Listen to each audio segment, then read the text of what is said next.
everyone. I'm Melissa here, and welcome to your Melissa Moment.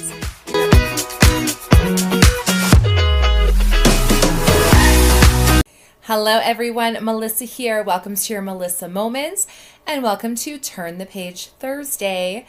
We are reading through Stephen King's You Like It Darker, a book of short stories, although the story we are reading is anything but short. It is a very long story called Danny Coughlin's Bad Dream? Danny Coughlin's Bad Dream. You guys, I don't know about you, but I'm feeling like it's starting to drag a little. We've been questioning Danny, and I'm like, okay, something has to happen. Now, if you've missed hearing the story up till now, you're going to want to go back and listen to it because this isn't going to make any sense. But we got, you guys, there's still so much of the story to go. So I'm really hoping that today something happens where we're like, oh, you know, one of those moments. Otherwise, I'm almost checked out of this story. I don't know about you. But let's jump in and hopefully we get something going on here because I'm tired of the questioning. You know what I mean? Okay, here we go. The clerk at the Celebration Center is browsing a weird-ass catalog called What on Earth? He's currently considering a t-shirt that says, "For bears, people in sleeping bags are soft tacos." That's actually really funny. He's interrupted by a guest striding up to the desk, and not just any guest, that KBI inspector. He looks mad too, really mad. Face all red right up to both sides of his shaggy widow's peak, which has been disarranged in a way that's almost comic. Not that the clerk feels much like laughing. The inspector's eyes are wide and bulgy, sort of bloodshot. The clerk shoves the retail porn catalog under the desk's overhang in a hurry and asks how he can help. "The chairs are gone." "What chairs, sir?" "The folding chairs. I had 4 folding chairs from the conference room or business center or whatever you call it. I had them set up just where I wanted them, and they're gone." "Housekeeping must have..." "I had the do not disturb sign on my door," Jalbert shouts. A woman on her way to the gift shop gives him a startled look. "Those signs are pretty old," the clerk says, wondering if the inspector is armed. "Sometimes they fall off and the chambermaids don't see." "The sign didn't fall off." Jalbert doesn't actually know if it did or not. He's too upset. He was looking forward to those chairs. "I'll have someone get..." "Don't bother, I'll do it myself."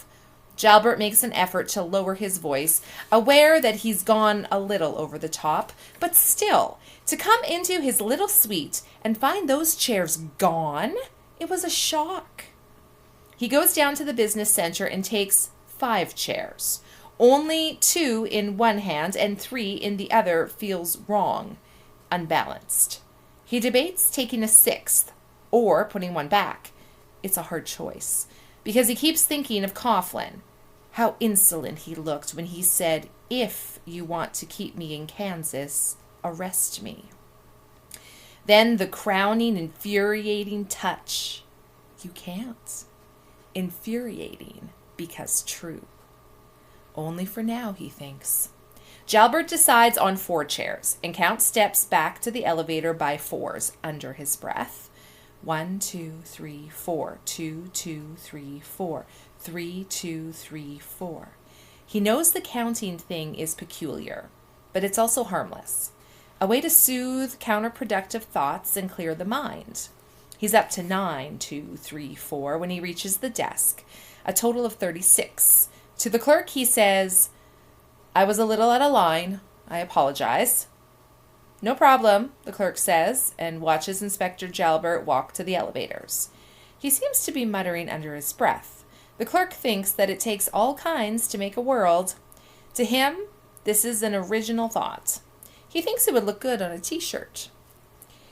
In his boxy Kansas plain suit, Jalbert sets up the chairs and runs them. He knows he's been doing it a lot lately, maybe too much, but it helps.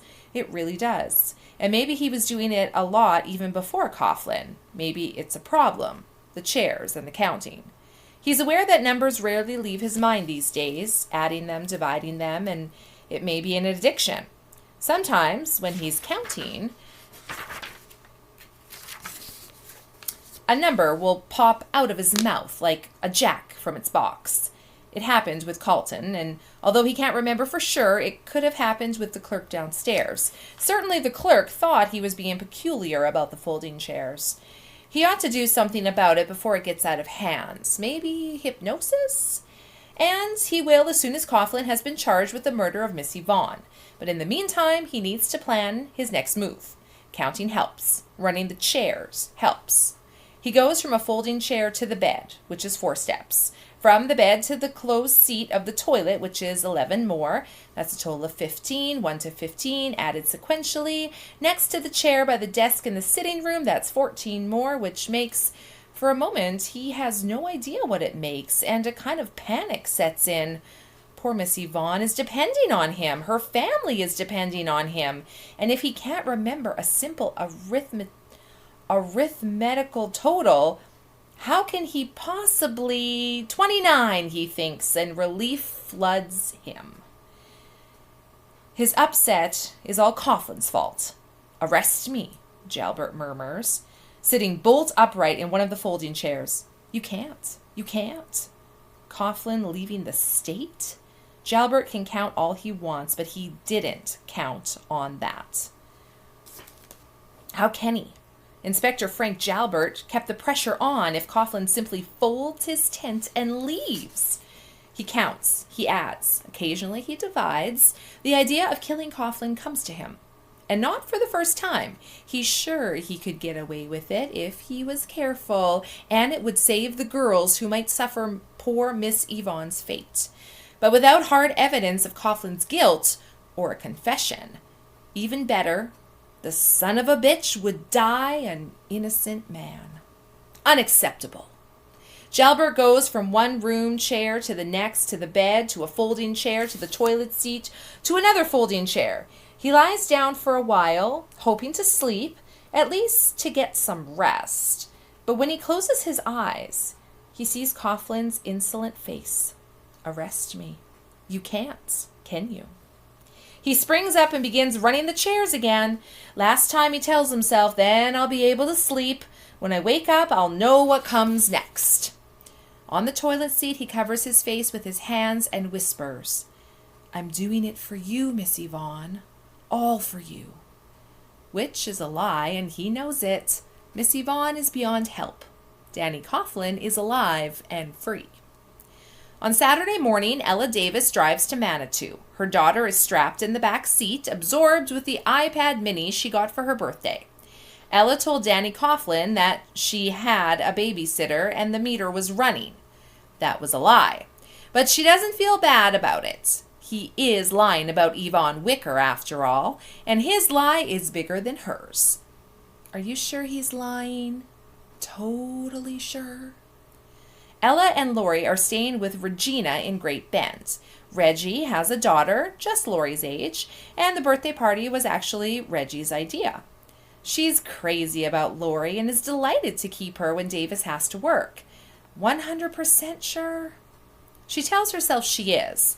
She's less sure that he called in the location of the girl's body out of remorse and a desire to be punished for his horrific crime. He would have confessed already if that were the case. She thinks now that it's a kind of arrogance. He's playing chicken with us, she murmurs. What, Mummy? Nothing, hun. Are we almost there? 3 or 4 more miles. Good. I'm beating beer pong. What pong? I use my finger to throw the little balls in the cups of beer.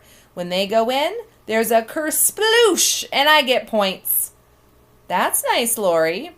She thinks, beer pong. My 8-year-old is playing beer pong. She thinks, what if he's telling the truth? What if there really was a dream? It's the same story each time, without significant variations and without the liar's tells that she's been trained to look for. A shifting of the eye to the left, a wetting of the lips, a raising of the voice, as if being loud would convince her of the truth. He doesn't over-explain either, and risks getting tripped up by his own lies. Is it possible he's even convinced himself? That his rational mind, horrified by what the alligator deep inside did, has constructed its own alternate reality? Is it possible he's telling the truth? This morning, she called the Jacksons in Manitou and asked Jesse if he would be willing to talk to her. He said yes, without hesitation, and here she is, turning into the Jacksons' driveway. She isn't here because she believes Danny about the dream. She's here because she almost believes him about Jalbert. If Frank's been doing what Danny says he's been doing, it could very well screw up any chance they have of making a case. More than that, it's wrong. It's bad policing. Her unease about her partner is growing. She's almost ready to be angry at him. Bullshit. You're angry at him already. True, she says. What, Mummy? Nothing, love. Mrs. Jackson is hanging out clothes. A little boy who looks to be Laurie's age is on a swing set nearby, singing that awful Baby Shark song. When Davis opens the back door and lets Laurie get out, the little boy hops off his swing and runs over, examining the newcomers.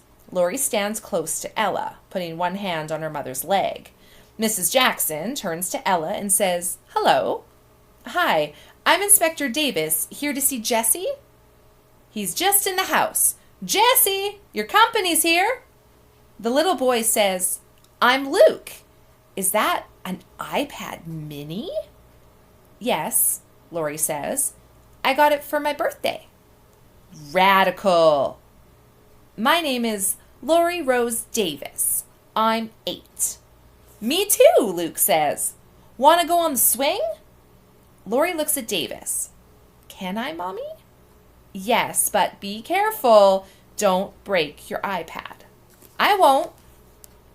They run for the swing set. "Pretty girl," Mrs. Jackson says. "I'm the mother of boys. I'd pay to get one of those." "She can be a handful," Ella says. "Try Luke. You want a handful?" She goes back to hanging clothes. Jesse comes out of the house dressed in jeans and a plain white tee. He walks to Davis without hesitation and shakes her hand. "Happy to talk to you if it's about Danny. Tell you up front, though, I don't think he did what the cops say he do. He's a good man." Davis has heard this several times now, even from Becky Richardson, Danny's sometimes girlfriend. Richardson wants nothing to do with him now, of course, but continues to say that he seems like the nicest guy you'd ever want to meet. And Richardson believes the dream story. "It isn't Danny Coughlin I want to talk about, at least not directly," Davis says. "Is it true that Inspector Frank Jalbert came by to see him at the school yesterday?" "Yeah. I didn't like him." "Oh? Why?" "He's made up his mind. I could tell just by the way he looked at Danny." Well, she thinks, I have too. Right? "Danny says you saw Inspector Jalbert park around back." "That's right. Why?" "Did he park near Danny's truck?" "No, by the school buses. But that's pretty close." "Hey, did he put something in Danny's truck? Try to set him up?" "I wouldn't put it past him." "He looked totally locked and loaded." "Did you see him put anything in Danny's truck?" "No." "Did you see him go to Danny's truck, kind of looking it over? You know the way some guys look over trucks?" "No. As soon as I saw him get out of his car, I told Danny. Then I went back to work. Danny said just because it was our last day, that was no reason to be slacking off." "I'm sorry you lost your job because of Coughlin." Jesse's face darkened. Wasn't him. Chicken shit school administration said Danny had to go and I had to go with him. They made up a lot of bullshit reasons. Jesse, watch your mouth, his mother says. This is an officer of the law you're talking with. It just makes me mad. They probably made up some stupid stuff on account of they couldn't fire him because of that girl. Whatever happened to innocent until proven guilty? I keep hearing that, Ella thinks. He went, so I had to go, Jesse says. I get that, I'm just a kid. But I needed that money for college. You'll get another job, Davis says.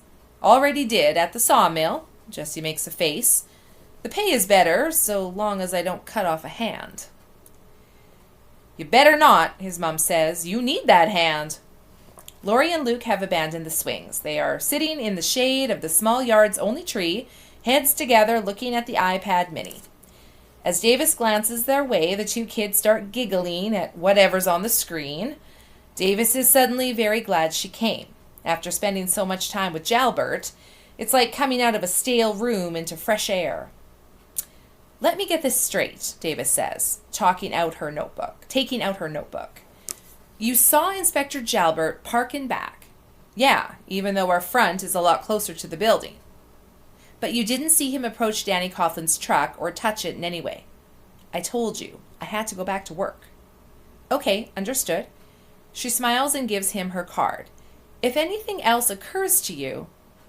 You should have seen him, Jesse bursts out, waving that newspaper in Danny's face. Low class. After Danny did the cops a favor? I don't think that guy even cares who did it. He just wants to put Danny in jail. Enough, Jesse, his mother says. Show some manners. The guy Jalbert didn't show any, Jesse says, and Davis guesses that was true. But excusable when you've got a rapist, murderer standing in front of you. Manners have a way of going out the window. Thank you for your time. Come on, Laurie, we have to go. We just got here, Laurie groans. Me and Luke are playing Corgi Hop. It's so funny. 5 minutes, Ella says. Her ex claims she spoils the girl, and Ella supposes he's right, but Laurie is what she's got. All she's got. And how she loves her. The thought of Coughlin putting his dirty blood-stained hands on her, on any girl, makes Ella cold. Mrs. Jackson, can I help you hang those clothes while I wait for them to finish their game? If you want to, Mrs. Jackson says, sounding both surprised and pleased. The pins are in the mesh bag. The two women finish up fast, hanging the last 2 sheets in a team. Davis thinks about Jalbert parking near Coughlin's truck. She can't believe that Danny Coughlin dreamed the location where a murdered girl was buried, but she's closer than ever to believing that Frank Jalbert, a decorated inspector, planted drugs and then got some cop to stop Danny on the road to Great Bend. She just can't prove it, any more than they can prove Danny Coughlin killed Yvonne Wicker. Let it alone, she tells herself as she puts the last pin on the last sheet. Probably good advice, but she won't do it. If Jalbert is over the line, she can't just stand by, and she has someone else to question. It will probably come to nothing, but at least she'll be able to tell herself she tried. You want a glass of iced tea? Mrs. Jackson asks as she picks up her laundry basket. You know, that sounds good, Ella says, and follows her toward the house. One thing she's sure of. This is going to be her last case with Frank. All else aside, Danny is absolutely correct about one thing. That counting business. The arithmomania. It's spooky. And it's getting worse. At 10:30 on Sunday morning, someone knocks on the door of Danny's trailer. He expects to see Jalbert or Davis, but it's Bill Dumfries, the retired contractor who put him in touch with Edgar Ball. He looks uncomfortable, arms crossed over his meaty chest, not making eye contact. Danny has a pretty good idea that he hasn't come to invite him to dinner. Hey, Danny. Hey, what can I do for you? Dumfries sighs. There's no easy way to say this, so I'm just going to come right out with it. Most of the people in the park think it'd be good if you left. Danny is already planning to leave, which should make this all right. Sort of, right? but it doesn't. You want to come in and have a cup of coffee? Talk about it a little? Better not. Dumfries glances toward his trailer, and Danny sees Althea Dumfries standing on the top step, watching them. Probably wanting to make sure Danny doesn't whip out his murder knife and start stabbing on her husband, which is funny in a way. Danny thinks if he made a move on Bill, the guy would break him in half. There was a kind of meeting last night, Dumfries says. A flush is creeping up his neck and infecting his cheeks. People were talking about getting up a petition, but I said, screw that, I'll talk to him. Tell him which way the wind's blowing. Danny thinks of his mother, who had a saying for every occasion. One of them was, "It's an ill wind that blows no good." Here was that wind, and he knew the name of the evil sorcerer who had ginned it up. Angry as he was at Jalbert, Danny didn't want to do the man harm. That would make his situation even worse. All he wanted was to get away from his zone of influence. The sooner the better. You tell people not to worry. Danny gives Althea Dumfries a wave, restraining the urge to flip her the bird.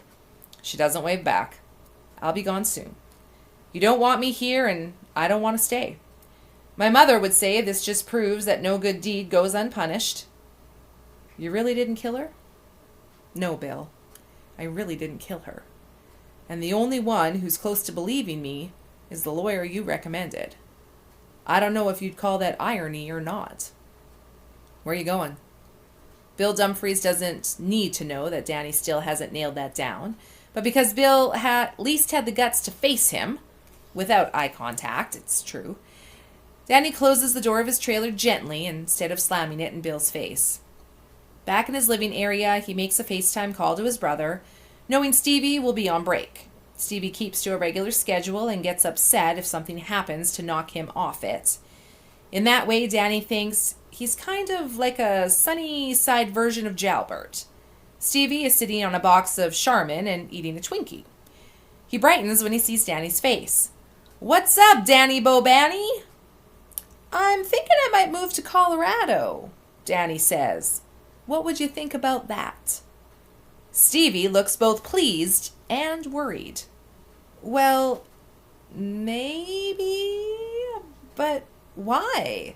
Why would you?" "Tired of Kansas," Danny says, which is the absolute truth. Then he understands why Stevie looks worried and has stopped munching his snack. He's a creature of routine. Is Stevie Coughlin? Routine keeps him safe. His motto is, keep the shiny side up, keep the rubber side down. He is the chief information officer at King's Soapers. Even has a plaque that says so. And he loves his room and his friends in the group home. "I'm not talking about us moving in together," Danny says. "I might not even live in Boulder. I looked at some places in Longmount, online." Stevie breaks out a relieved grin. "Longmount's nice." Danny doubts if Stevie has ever been there. "That's what I've heard, and rents are cheap." "Well, cheaper." "We could have supper together sometimes. Maybe hit a movie. You could take me on one of your hikes. West Mongolia, Mud Lake. I could show you those. Great hikes. Wildlife. I take so many pictures you wouldn't even believe it. Mud Lake. I know it's an ugly name, but it's really pretty." "I think it sounds great," Danny says. Then adds something else that's nothing but the truth. "I miss you, Stevie." Now that Stevie knows he won't have to forego the group home, and maybe Janet, he looks almost ecstatic. "I miss you too, Danny Bobanny. You should come. Rocky Mountain High in Colorado." "Sounds good. I'll tell you what's going on when I know more." "Good, that's good. Give me one, but quick. My break's almost over." Once more, Danny is ready. King Oscar sardines. Stevie laughs. End of aisle 6, top shelf on the left, just before the end cap. 4-pack, $9.99. You're the best, Stevie. They are lucky to have you. "I know," Stevie says, and chortles. On Monday, Jalbert is called to Wichita to make a report on the Eva and Wicker case. Top brass will be present, also the county attorney from Wilder County. Dark County doesn't even have a county attorney, Jalbert tells Davis. You want me to go with you, Ella asks. No, what I want is for you to press Coughlin on where he was during those blanks in the first 3 weeks of June. And you need to knock on doors in that trailer park. Talk to Becky Richardson. I did. He makes a chopping gesture with one hand, a gesture that's very unlike him. Talk to her again. Talk to her daughter. Ask if Coughlin ever made her uncomfortable. You know, touching. Jesus, Frank. Jesus what? You think what he did to Miss Yvonne just came out of nowhere? There will have been signs. Now, are you with me on this or not?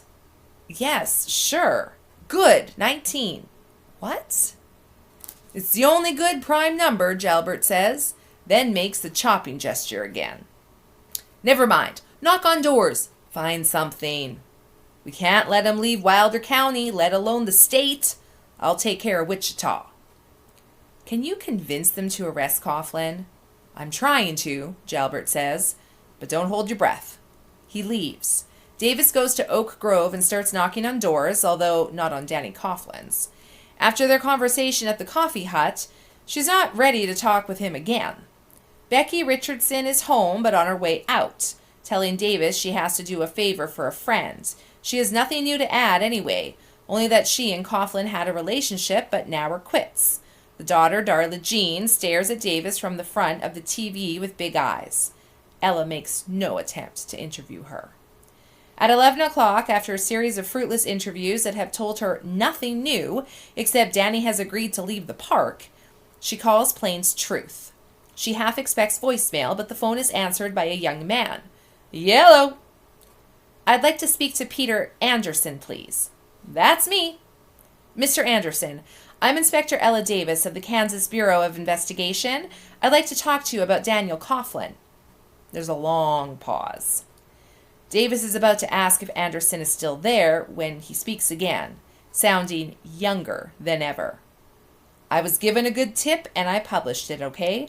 If there was something wrong with giving out his name, I didn't know. Ignorance is the law of the law is no excuse, Davis thinks.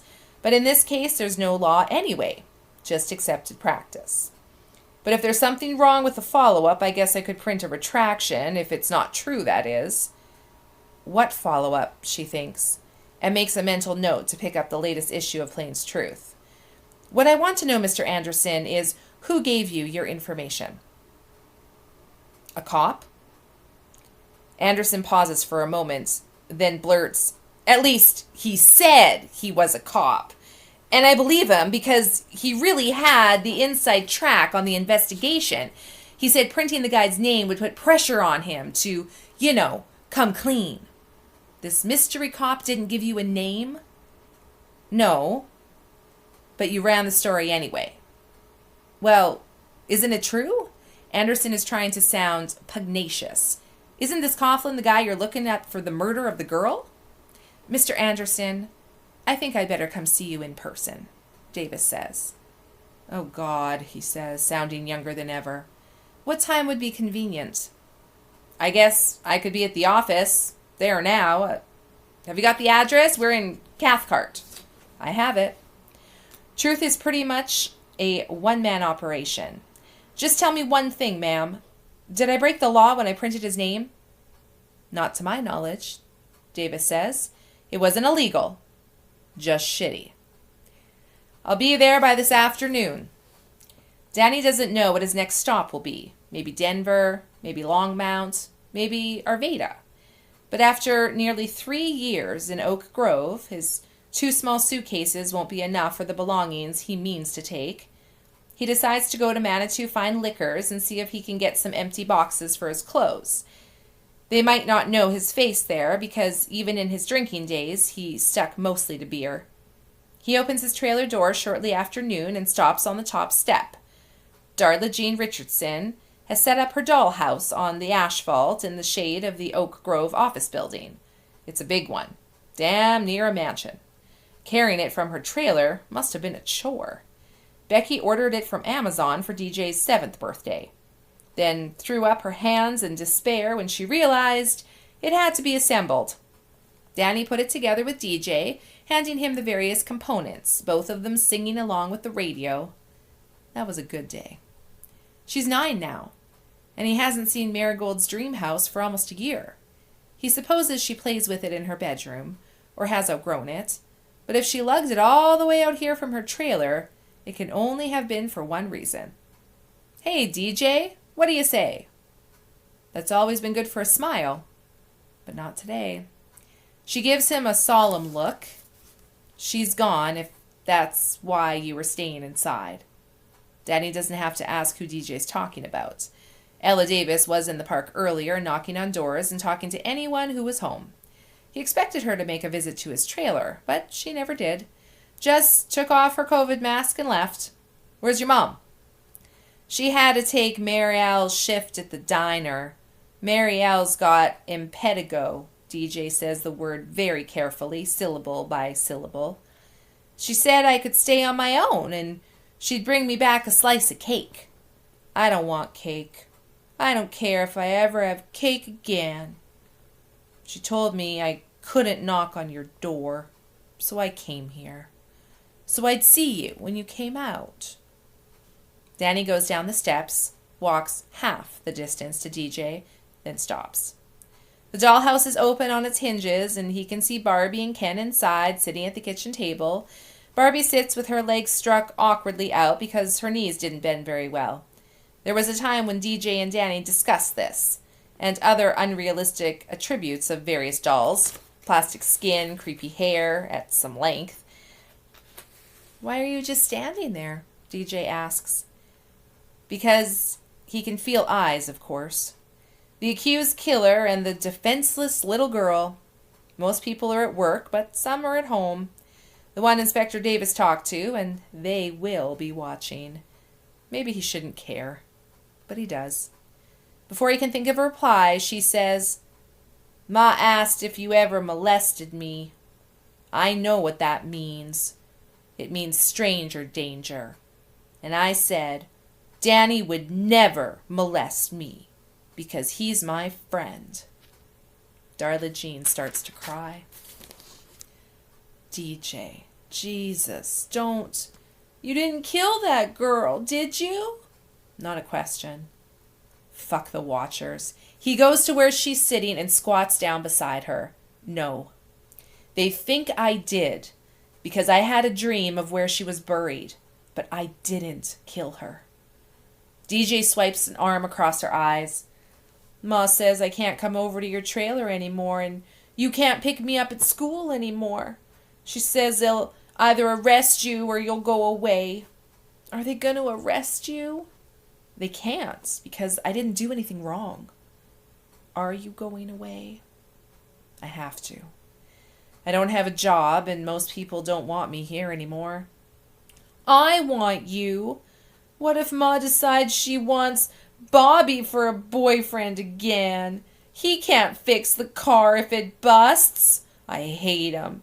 He sent me to my room once without my supper, and Ma didn't stop him. She begins to sob and double fuck the watchers. Danny puts an arm around her and pulls her to him. Her face against his shirt is hot and wet, but okay. More than okay. She won't have Bob back, he says. She knows better. He has no idea if that's true, but hopes it is. He's never met his predecessor. For all Danny knows, he could be a skinny, bespectacled accountant who gets a kick out of sending little girls to their rooms. But he imagines a big Hulk with a crew cut and lots of tattoos. Someone a little girl could really be scared of. Take me with you, DJ says against his shirt. Danny laughs and gives her dark blonde hair a scruff. Then they'd arrest me for sure. She looks up at him and gives him a tentative smile. That's when Althea Dumfries comes out of her trailer. Let loose of that child, she shouts. Let loose of that child this minute or I'm calling the police. DJ shoots to her feet, tears still streaming down her face. Go fuck yourself! Go fuck yourself, you fat bitch! Danny is horrified, but also admiring. And even though he's sure Darla Jean just brought herself a whole boatload of trouble, he can't help thinking that he couldn't have said it better himself. Ella Davis didn't think they made burgs like Cathcart anymore, even in dead red central Kansas. It's a dusty one-stoplight town about 40 miles north of Manitou. There's a quick shop across from the rusty water tower. Welcome to Cathcart, where all lives matter is printed on the side. Davis buys herself an RC and grabs a Plains Truth from the rack by the cash register. Danny Coughlin has made the front page, sandwiched between an ad for Royal Tires and one for the discount furniture warehouse where every day is sale day. The headline reads, "Suspect claims it was all a dream." Davis cranks up the AC in her car and reads the story before heading down Main Street. It's Peter Anderson's byline. Accepting local sports, Anderson seems to write all the Plains Truth stories, and Davis doesn't think the New York Times will be calling him anytime soon.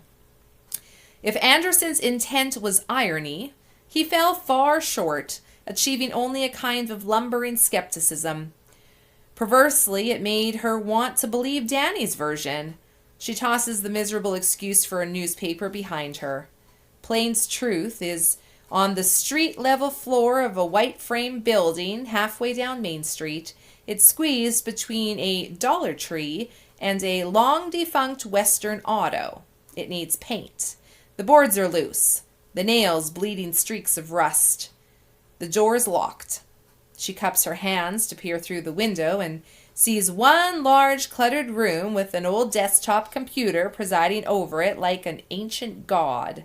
The chair in front of the computer looks new, but the rest of the furniture looks like it was picked up either at a yard sale or on a dump-picking safari. A long bulletin board is drifted deep with ad mock-ups and old copy, some of it yellowed and curling with age. "Hello, hello, hello! Are you Davis?" She turns to behold a very tall young man, perhaps 6'7" or 8. He's as skinny as a playing card. He's also strikingly pale at a time of year when most Kansans have at least a touch of tan. A Hitlerian forelock of black hair hangs over one eye. He brushes it back and it flops back down. "I am," she says. Hold on, I'll unlock." He does so and they step in. She smells air freshener and beneath it a ghost aroma of pot. "I was down street to see Ma. She's got the diabetes. Lost a foot last year. Would you like a cold drink? I think there's some in the..." She holds up her bottle of RC. "Oh, right. Okay, great. As for snacks, I'm afraid the cupboard's bare." He laughs, titters, actually, and brushes away the forelock. It promptly falls back. "I'm sorry it's so warm in here. The air conditioner is on the fritz." Always something, isn't it? "We roll the rock. Sisyphus and all that." Davis has no idea what he's talking about, but she realizes he's scared to death. Good. "I didn't come here for snacks." "No, of course not. Coughlin, the story about Coughlin." 2 stories, it turns out. 2, yes, right. Okay. As I said on the phone, I thought I was getting information from someone on the inside of the investigation. A policeman. In fact, he said that KHP, he said. Not KBI, the Kansas Bureau of No, he was from the Highway Patrol. I'm pretty sure. Totally sure. Positive. The forelock flops. Anderson brushes it back. "He also gave you the information about the dream?" "Yeah, sure did. Absolutely. Even suggested I withhold that for my next issue. He said I'd still be scooping the regular newspapers. I thought that was a very good idea." "Do you usually take advice from anonymous tipsters, Mr. Anderson?" He gives the unsettling titter. Davis could more easily envision this man killing Yvonne than Coughlin. In a TV show, he would turn out to be a serial killer with some strange alias like the Reporter. I rarely get tips, Miss Davis. We're basically an ad-based inspector. Davis, she corrects. Not because she's in love with her title, but because she wants him to remember who has the hammer here. Asking again, did I print anything that wasn't true? Inspector Davis. I'm not at liberty to say, and it's not the point, although what you did was so irresponsible that I'd have trouble believing it if I hadn't read it myself. Now that's a little... I don't suppose you have a recording of this mystery call, do you? She doesn't hold out much hope of that. He gives her a wide-eyed look and another unsettling titter.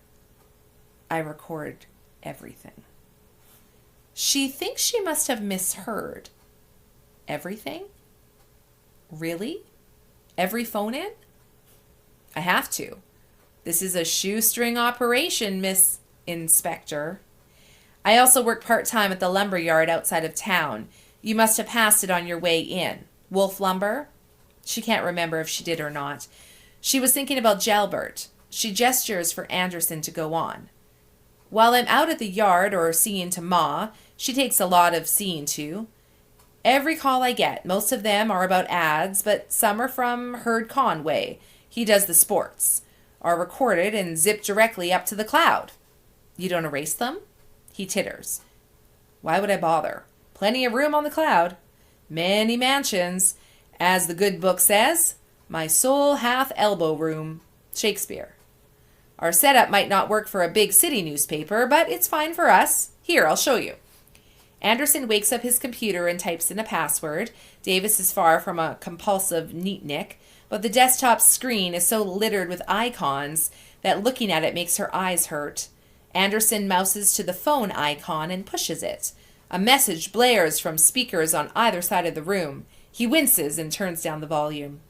You have reached Plains Truth, the voice of Central Kansas and the best buy for your ad dollar. We are a free news and sports weekly, sometimes bi-weekly, that is given out free of charge in over 6,000 locations in 6 counties.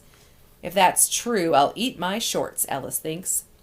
If you have news, press 5. If you have a sports score, press 4. If you want to report an accident, press 3. If you want to place an ad, press 2. If you have a question about rates, push 1. That's 5 for news, 4 for sports, 3 for accident reports, 2 to place an ad, 1 for rates. And don't worry about getting cut off.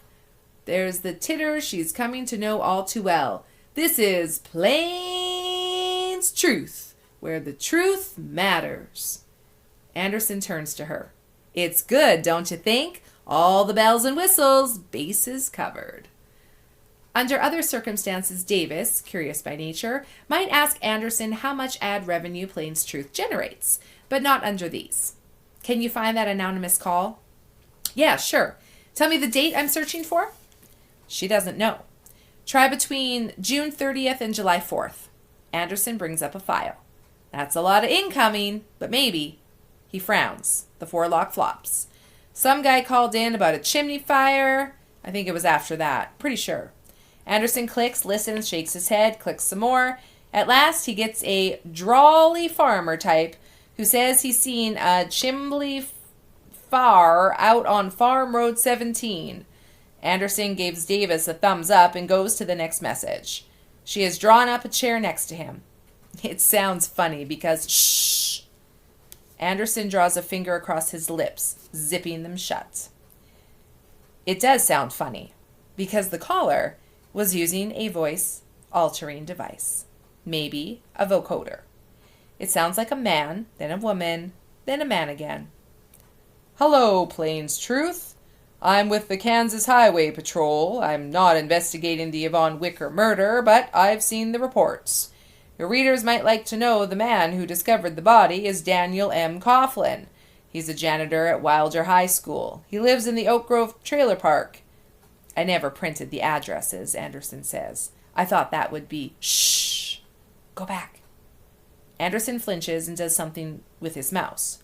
Wilder High School. He lives in the Oak Grove Trailer Park in the town of Manitou. You should print that right away. There's a pause. He is KBI's prime suspect because he claims he had a dream of where the body was. The investigators don't believe him. You might want to save that for a follow-up. Just a suggestion. There's another pause. Then the vocoder voice says, 15. Goodbye. There's a click. Followed by someone who wants Plains Truth to know the July 4th festivities in Wilder County have been postponed until the 8th. Very sorry. Anderson kills the sound and looks at Davis. Are you okay, ma'am? Yes, she says. She's not. She's sick to her stomach. Play it again. She takes out her phone and hits record. Okay, we're going to stop there for today. You guys, we're getting there, right? Like, it still seems like it's dragging. But now, she knows it was Jalbert, okay? So that's going to put a little suspicion, just a little suspicion in her head. I think what's going to happen is she's going to realize Jalbert is the one who's actually setting all this up. I think she's going to realize Danny's innocent, and I think she's going to find a way to prove Danny's innocence and get everything taken care of. Now, here's my thought. What if Jalbert did it? What do you think? Is it possible? Maybe. I don't know. Guess we'll continue next week when we continue to read Stephen King's You Like It Darker, Danny Coughlin's Bad Dream. Thanks so much for watching today. As always, we'll see you guys next time. Bye.